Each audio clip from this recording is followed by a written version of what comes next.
ሰላም ለእናንተ ይሁን። መጽሐፍ ቅዱስን ለማጥናት እንጀምራለን።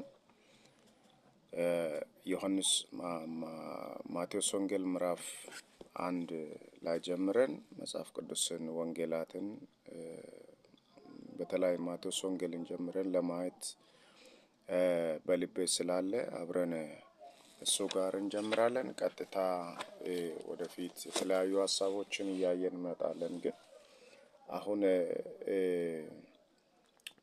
የእግዚአብሔርን ቃል ላንብብና ከዛ የመጀመሪያውን ክፍል በመናገር ጀምራለሁ። ነገር ግን አንድ አጭር ደቂቃ ልጸልይ። እግዚአብሔር የዘላለም አምላክ በጌታ በኢየሱስ ክርስቶስ ስም አመሰግንሃለሁ። ስም የተባረከ ይሁን። ይህንን ሰዓት ስለሰጠህን እናመሰግናለን።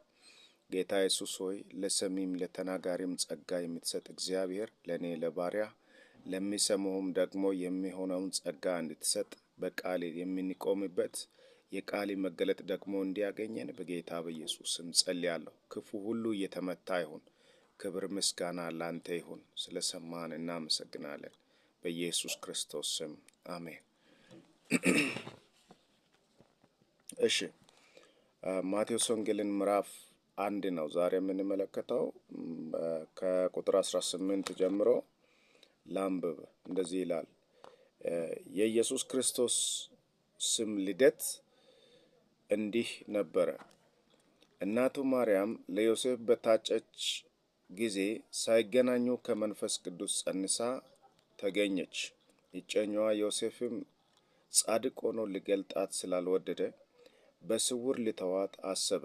እርሱ ግን ይህን ሲያስብ እነሆ የጌታ መልአክ በሕልም ታየው፣ እንዲህም አለ፣ የዳዊት ልጅ ዮሴፍ ሆይ ከእርሷ የተጸነሰው ከመንፈስ ቅዱስ ነውና እጮኛህን ማርያምን ለመውሰድ አትፍራ። ልጅም ትወልዳለች፣ እርሱ ሕዝቡን ከኃጢአታቸው ያድናቸዋልና ስሙን ኢየሱስ ትለዋለህ። በነቢይ ከጌታ ዘንድ እነሆ ድንግል ትጸንሳለች፣ ልጅም ትወልዳለች፣ ስሙንም አማኑኤል ይሉታል የተባለው ይፈጸም ዘንድ ይህ ሁሉ ሆኗል። ትርጓሜውም እግዚአብሔር ከእኛ ጋር የሚል ነው። ዮሴፍም ከእንቅልፉ ነቅቶ የጌታ መልአክ እንዳዘዘው አደረገ።